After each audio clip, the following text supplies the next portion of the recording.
Welcome back to another garage/yard sale video game pickups.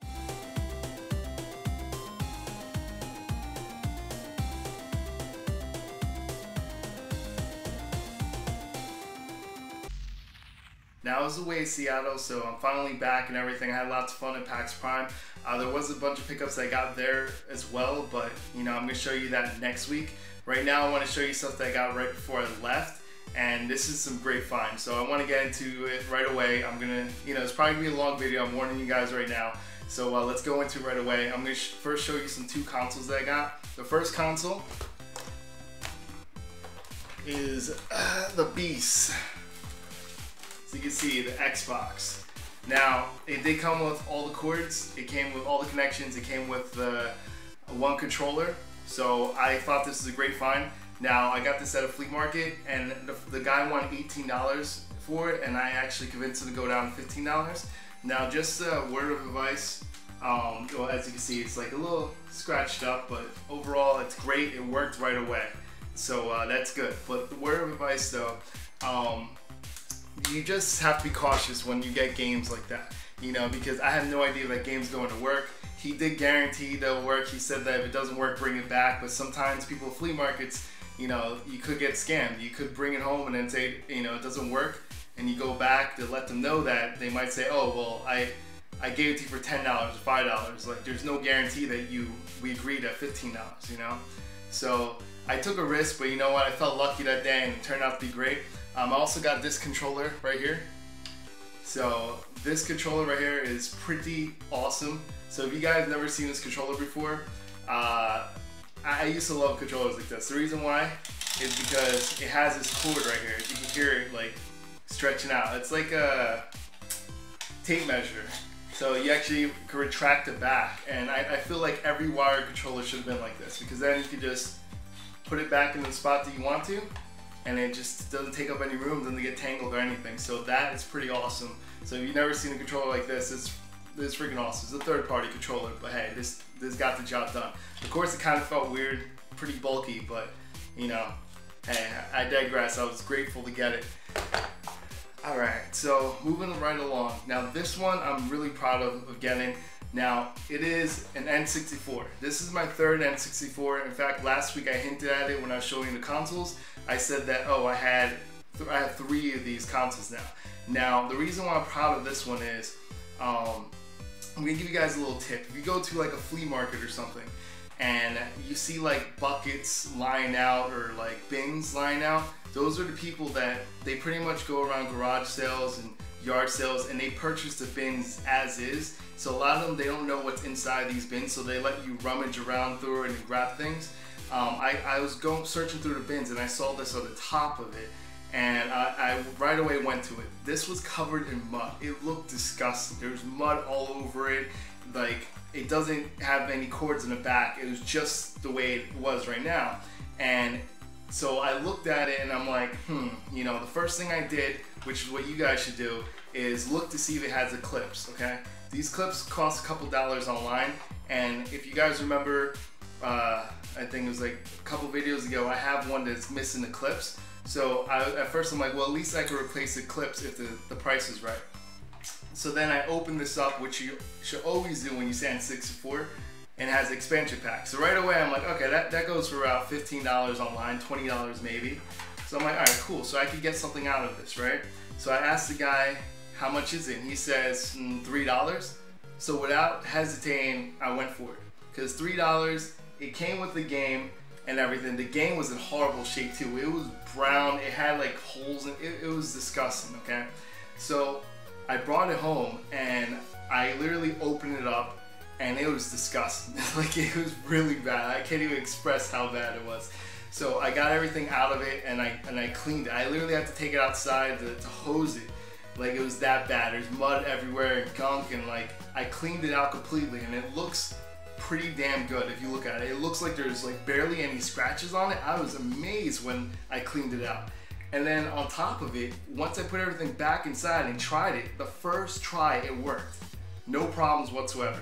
So I'm like, that's amazing. So, I got inspired. So then I took that dirty game that looked horrible, looked rusted and stuff like that. I then cleaned up the game and open it up and polish the pins, and on the first try the game worked as well, and it actually had the original save data from the people that played a long time ago, so obviously it saves as well, which is just awesome. You know, it does not look great, so you can see it's scratched up. If you saw the way it looked before, you know, it's missing a piece of the label. Man, there was marks everywhere. It was completely disgusting.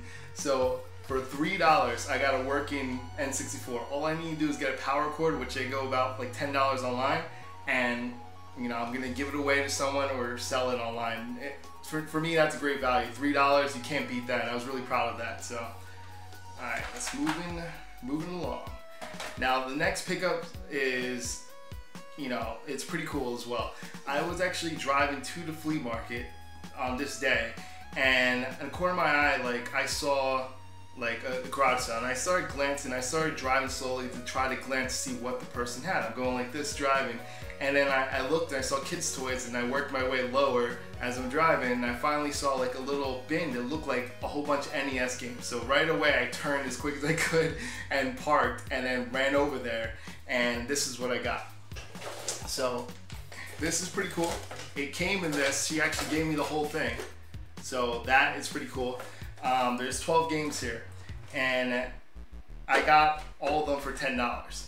Now, just to let you know, the reason why I got it for $10, she wanted $1. She said $1 each. When I asked her how much do you want for these, she said $1 each, and I felt like a scumbag because when I looked at my wallet, I only had $10 on me. So I said, would $10 do? She said yes, and then, you know, it's really bad because when I show you the games I got, I wish I could have given her more because it's definitely worth it, but you know, I mean, she was happy to get rid of it anyway, and I felt like a scumbag, to be honest with you. Like, that's one of the times I wouldn't argue to give her the extra $2, but I literally only had a $10 bill on me because on my way to the flea market, I forgot to take out the money like I was supposed to. So, I digress. So this is what I got. We're gonna go, the first game I got is Bump and Jump. Now, this is an NES game. It's like a little kart racer game.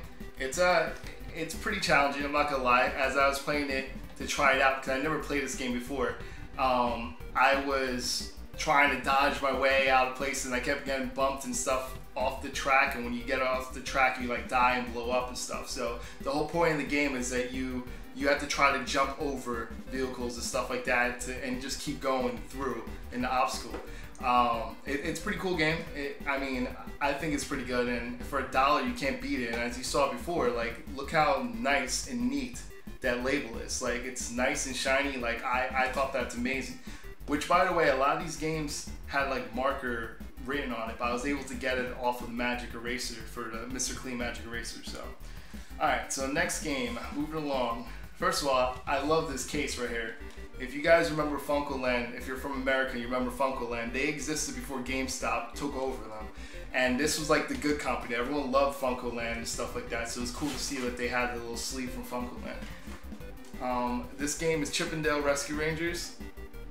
Now, this game isn't too rare or anything like that, but it is, you know, a pretty good game. You know, it's pretty challenging as well. So, you know, throwing like the different fruits, stuff like that, like, I don't know, like, there's a lot of different things that kill you very easily. I always found this game to be really hard. I would always die. And it's funny because all these Disney, like, games from, like, you know, Disney cartoons, stuff like that, they always turn out to be kind of challenging. Like DuckTales and this one, like, they were pretty challenging. You know, they were fun, but they were challenging. So, Chip 'n Dale. Alright. Next one is Dragon Warrior. Now, as you can see, this one is also in good shape.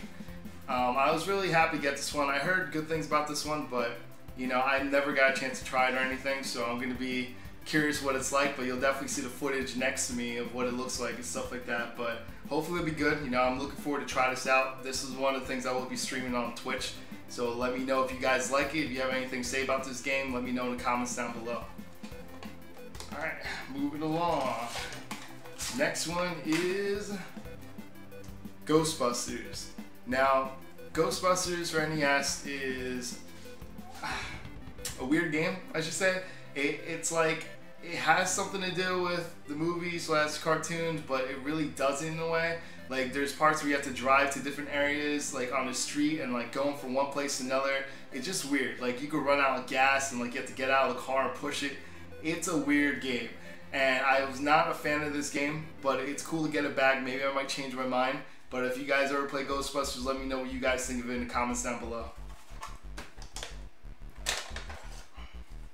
Alright, Hogan's Alley.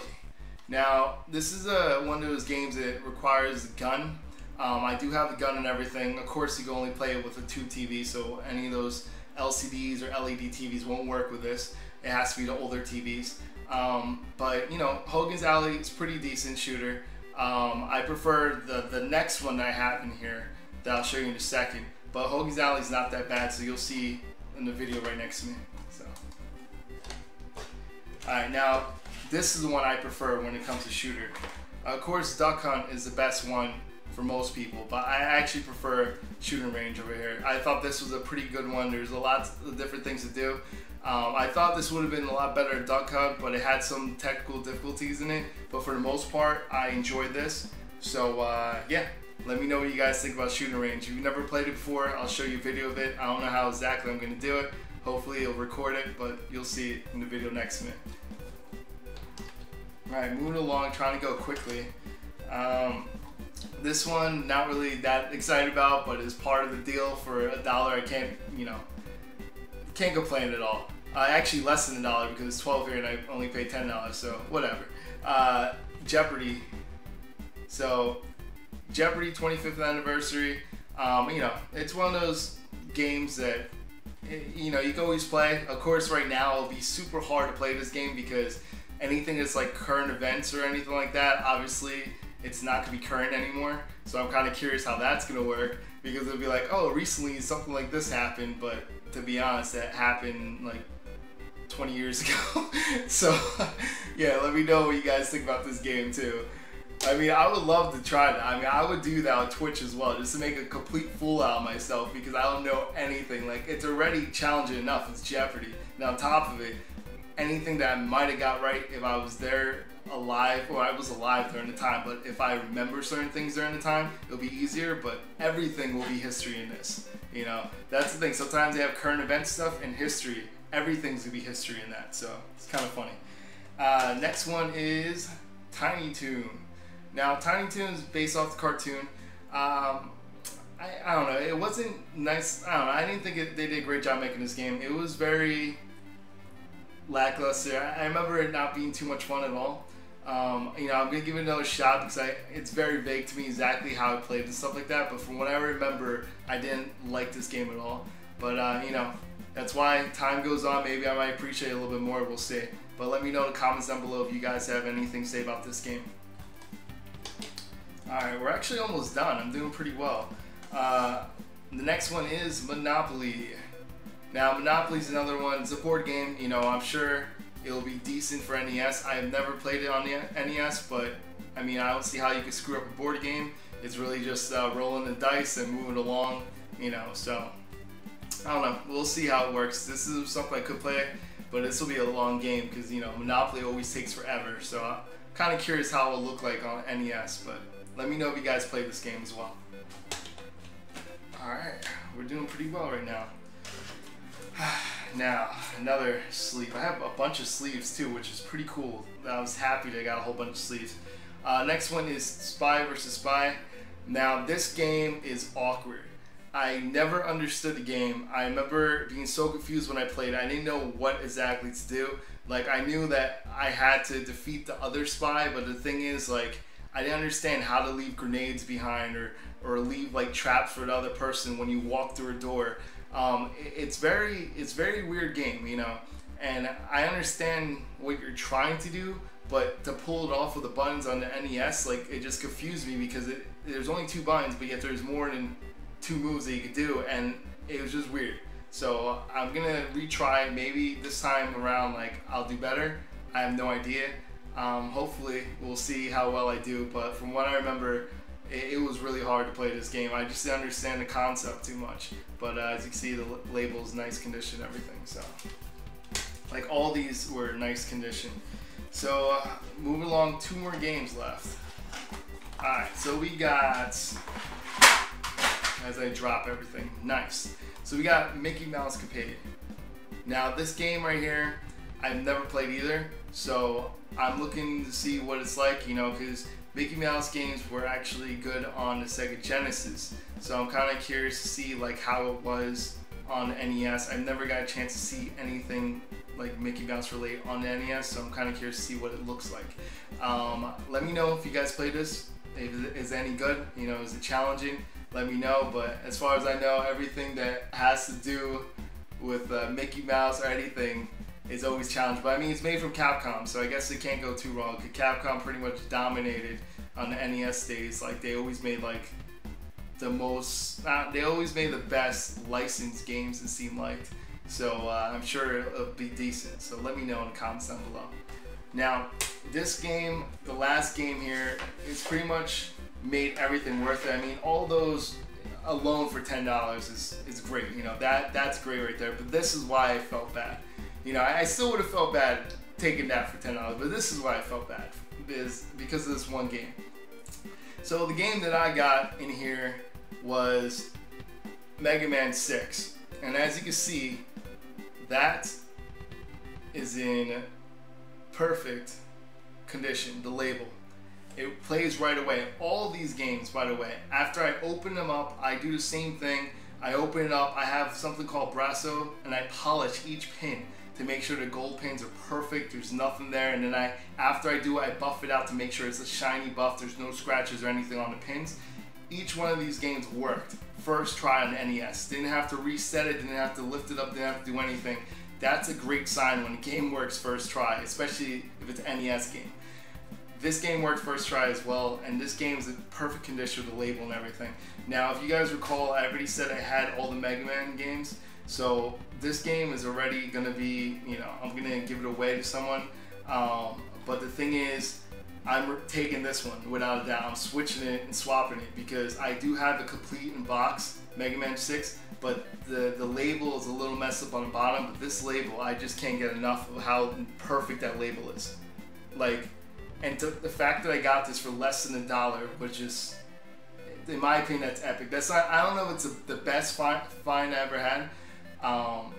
This summer, it's a pretty good find though. It's a pretty good find. Like I did find Mega Man 2 earlier this summer in the wild, but the Mega Man 6 is a little more rare, and also the fact is in this condition, just amazing. So that is all. That's all the games that I got. As you can see, quite a few games. It is a long video. I apologize about that. But yeah, that's it. Also, she gave me this, so I thought this was pretty cool. You know, I could fit all the NES games in there, but I have way more NES games than this. But right now, since I'm still storing things away until like I move and stuff like that, you know, I'm gonna need more things. But let me know what you guys thought about this episode, and that's pretty much it. I'm gonna see what I could do in the future with the Twitch TV. I need to still live stream all this stuff. But hopefully you guys enjoyed this episode. Next week I'm going to show you things I got for, you know, when I was on the vacation or work or whatever you want to call it. And that's pretty much it. I'll show you guys the stuff I got. They're small things though, but it's pretty cool as well. And that's it. So this is Hector from Not So Nerdy. I'm out. See you, YouTube. Don't forget to hit that like button. It really helps me out. Also, if you're new to this channel, subscribe so you can see new videos from me every week. And remember, it's okay to be not too nerdy.